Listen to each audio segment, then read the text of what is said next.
ഇപ്പം സാധാരണ വീട്ടിൽ നമ്മൾ ഇടുമ്പം ഒരാൾക്കുള്ളത് വെക്കാറുണ്ട്, അല്ലെങ്കിൽ ഇപ്പം ആരെങ്കിലും ഒക്കെ വരുന്നുണ്ടെങ്കിൽ ഇത് കുറേ കലങ്ങളുണ്ടല്ലോ, അപ്പൊ ആരൊക്കെ വരുന്നുണ്ട് ഇവിടെ? അതെ, എല്ലാ കൊല്ലവും ഞാൻ ഒരാളായിട്ട് വെച്ച് തുടങ്ങിയതാ.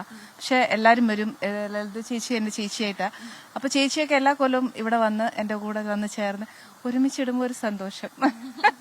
അപ്പം തന്നെ ആ നടുക്കുള്ള ആ പാത്രം അത് മറ്റേ മൺകല അല്ല, അത് അതെന്നാന്നോ, ഇവിടെ ഏട്ടന്റെ അമ്മ പൊങ്കാല ഇടുന്ന സമയത്ത് ഉണ്ടാക്കിക്കൊണ്ടിരുന്നതാ.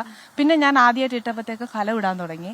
അന്നേരം ഈ കലം പൊട്ടാൻ പാടില്ല, സൂക്ഷിക്കണം എന്നൊക്കെ പറഞ്ഞു. അപ്പൊ അമ്മ പറഞ്ഞു, മോൾ ഒരു കാര്യം ചെയ്യും, അമ്മ ഇട്ടോണ്ടിരുന്ന ഉരുളി തന്നെ ഇട്ടോ, പൊങ്കാലയ്ക്ക് വേണ്ടി മാറ്റി വെച്ചു, എല്ലാ കൊല്ലവും അതിലങ്ങ് ഇട്ടാൽ മതി. അപ്പൊ പൊട്ടും എന്നുള്ള പേടി മോക്ക് വേണ്ട, അതിപ്പം സുരക്ഷിതമായിട്ടിരിക്കും. അതൊരു ട്രഡീഷണൽ ആയിട്ട് അങ്ങനെ ഇരുന്നോട്ടെ എന്ന് വിചാരിച്ചിട്ട് അമ്മ തന്നതാ. അപ്പൊ അതിൽ തന്നെ ഞാൻ ചെയ്യുന്നു.